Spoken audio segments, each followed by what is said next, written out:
Hello, speakers. Welcome back to analyzing the near replicant weapon stories. We are continuing on with Beastbane. Long, long ago, in a faraway kingdom, there lived three brothers. The middle brother was a famous general who commanded a vast army. People everywhere were terrified of his troops, for they were most violent indeed. This general loved to make war. He enjoyed nothing more than watching cities burn and corpses pile up, and he fought not to subjugate, but simply to destroy all that he could.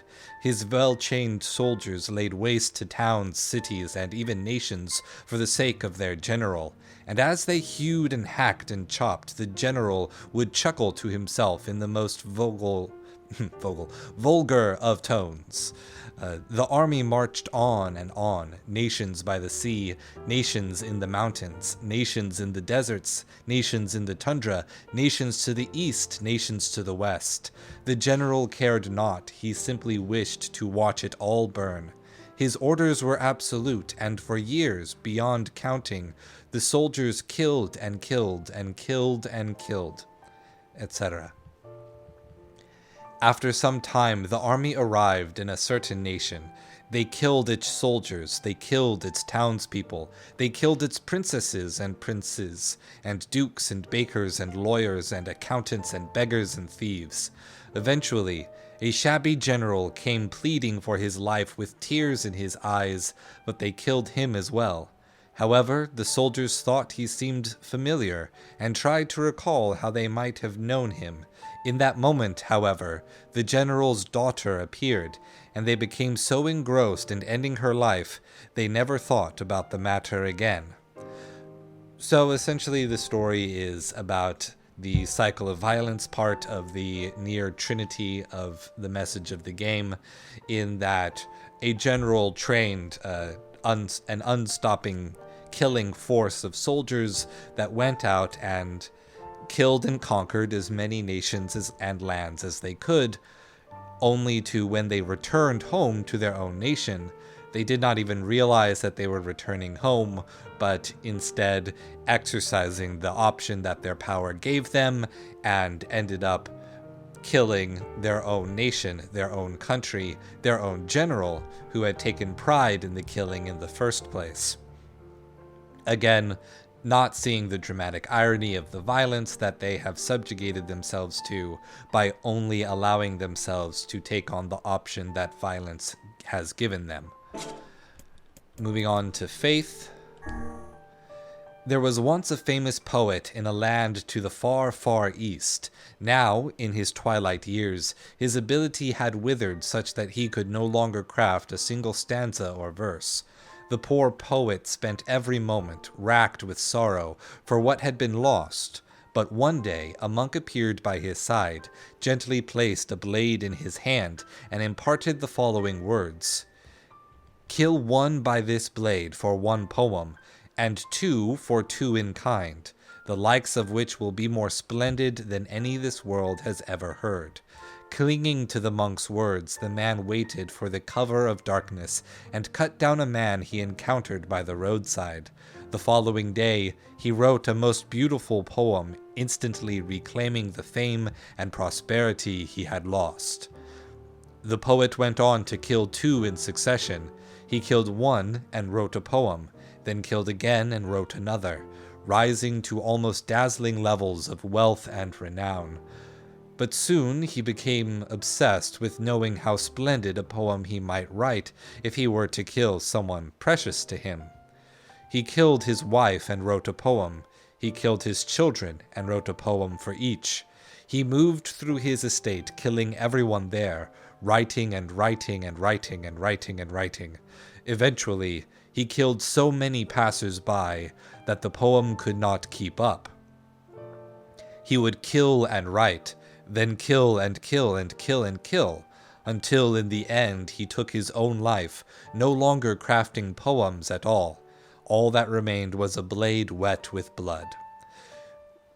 So the name of Faith for the blade is a little curious to me, just because the beginning of it came from just taking the words of a holy man, of a monk, that came to him as true, even though there was no particular reason to, other than, say, society.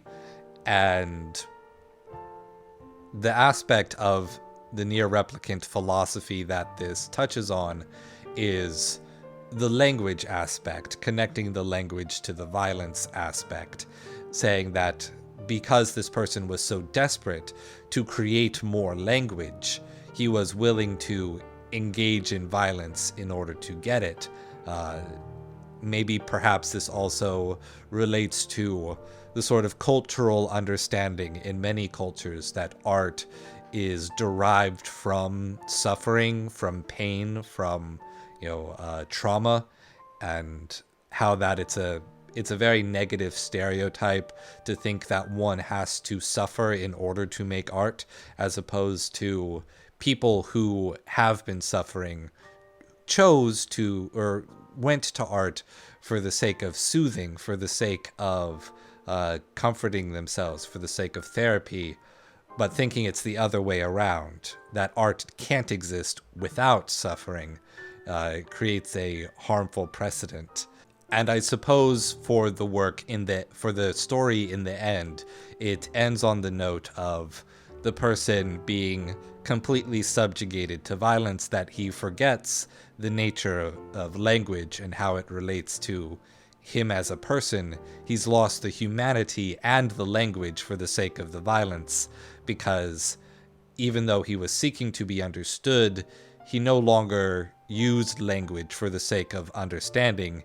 He used it for the sake of, say, prosperity, of fame, of writing great or excellent poems, and his language was being used to gain a certain kind of power, and then that power resulted in him going back to the violent, limiting aspect, the limiting nature of power, creating this violent cycle related to the poetry. But that's enough of Faith. I think I latched onto that a little bit too much and maybe stretched a little bit too much. But Ancient Overlord. There was once a royal sword passed down in a prodigious kingdom that had prospered for generations. It was said the crystal embedded upon it contained a great magic, and should it ever absorb the blood of 10,000 people, it would glow bright red and grant its wielder immortality. However, this kingdom's final ruler, known to the world as the High King, valued the continued prosperity of the kingdom he had inherited from his ancestors over any prospect of eternal life. One day the queen, the king's dearest love, lost her life in a tragic accident. She was with child, and the tragedy occurred shortly before the babe was to be born. Distraught with grief upon hearing the news, the aged king found himself unable to accept the prospect of his royal bloodline dying with him. In an attempt to continue the kingdom's legacy by attaining a body without death, the now mad High King used the sword to cut down any and all subordinates or citizens unlucky enough to cross his path. "If I am to be the final king," he was heard to cry, "then the kingdom survives so long as I live." He killed his subjects by the dozens, the hundreds, the thousands, and with each life he stole, the crystal's light grew more radiant. But when the crystal was nearly full, the king's ailing heart proved unable to bear the burden and burst, killing him on the spot. Alas, he had just slain the pregnant woman and unborn child that were before his very eyes. He would have taken exactly 10,000 lives. I kind of like how the two clauses of that sentence rhymed at the end, even though it's a gruesome image. All right, so this story actually begins at what is the ultimate conclusion of the game, which is we are presented with a character who is willingly giving up power. He's been promised a certain kind of power, namely that of immortality, if he just wields the sword, and he would be granted the ability to rule forever, maintain his power forever, so long as he just committed this horrible tragedy. And he gives up that right. He says, no, I will not do that. My people's feelings, their lives, they matter more to me. But then upon experiencing his own tragedy, he begins to wield the power, spreads that tragedy to everyone else, and then succumbs to it because he did not have the ability to choose to give up the power anymore. He did not have an ability to choose at all. So this story cuts particularly deep just because it starts with a person so close to realizing and understanding the message the game is going for, only to show them that, or show them choosing to fall back into the cycle because they believe that they have a good reason, a good excuse to re-enter this pointless cycle of violence, namely that they themselves experienced a tragedy, and thus that apparently justified them spreading tragedy to everyone else. It's not an unheard of story in real life, if you ask me. Alright, moving on to Phoenix Dagger. There was once a woman who promised her hand to a man who was departing for the front. Devout by nature, she spent mornings, afternoons, and evenings in prayer for the safety of her beloved. Perhaps in response to her earnest pleas, one night a bird enveloped in light appeared to her in a dream and began to speak. "The man you love will surely return safely," said the bird in a beautiful voice. These words brought great comfort to the woman, and she began weeping tears of joy. "However," continued the bird, "his heart will surely not." Soon the man returned as the bird had foretold, his body covered in scars beyond counting. But as the bird had also foretold, he returned with an unfamiliar woman of extraordinary beauty at his side. Despite this, the pious woman could not contain her love for the man and ran out to meet him as he approached. Surprised, the man embraced her, then collapsed to the ground. The pious woman stood over him, a bloody dagger in one hand, and the ripe crimson fruit of his heart in the other. "His heart will stray no longer," she whispered, amidst the gathering pool of blood. Her face awash with pure ecstasy, she placed a tender kiss on her beloved's heart and offered a prayer of gratitude. Alright, this is some yandere story right over here. We'll just acknowledge that much right at the start before we read too deeply into it for the theme. I feel as though I'm not sure how to accept this, particularly because of the second stanza for this story, is that it is starting with language, a communication. Again, a relationship that seems to be understood. A pious woman then receives a message, receives some sort of information from a mythical source in the form of language. And that language then empowered her to prepare for the man's eventual return and to wait and see if what the bird foretold was true. And she prepared for it in the form of preparing a dagger, in the form of preparing to enact violence on the man should he have actually betrayed her in spite of her own piety. And then ultimately exercises that power because the language had empowered her to do so, and then it was her only option. It's what she prepared for, and it's what she did. She didn't prepare to, say, "Oh, well, then I guess we'll just break up. How dare you, you jerk, give me half your money," which would have worked out a lot better than murdering the guy. But that's not the option they went with. And, just for the heck of it, let's go ahead and do Labyrinth Whisper in this episode as well. I'd like to space them out a little bit more, but also at the same time, I'd like to give a little more depending on how I'm feeling per recording. Labyrinth Whisper. So this girl had a huge set of horns on her. A beautiful... It's starting out rather casually, don't you think? Yeah, so this girl had a huge set of horns on her. Beautiful horns like a bull, just growing out her head above her ears.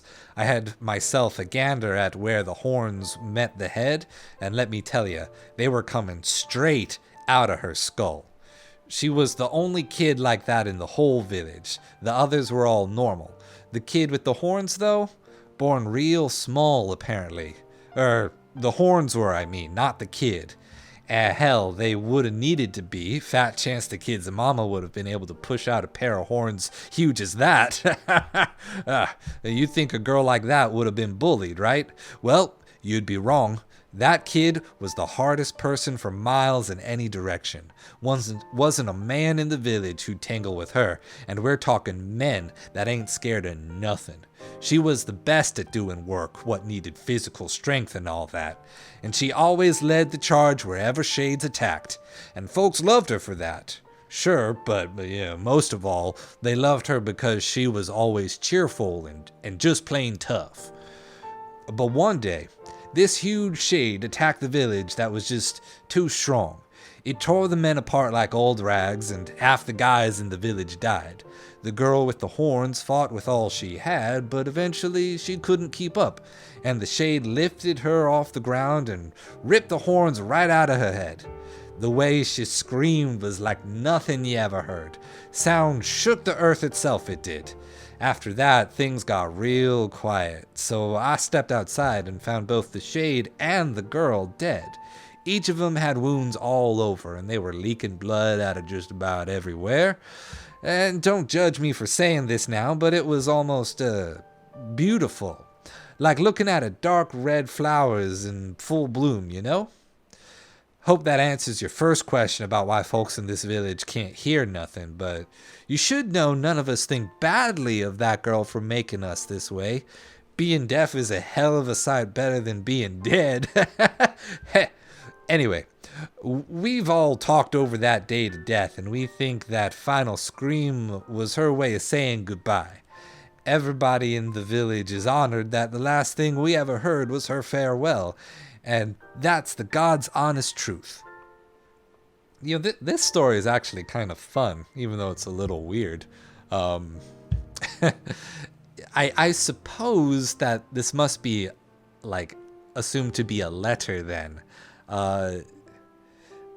This one I'm not sure actually fits the theming of the story of the game very well.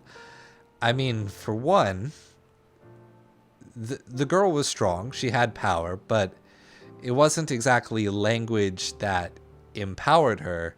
In fact, it was her language that removed the power of hearing from all of the villagers. And yet, okay, I see how it relates. In that she sacrificed herself. This is about the ending theme, the ultimate lesson.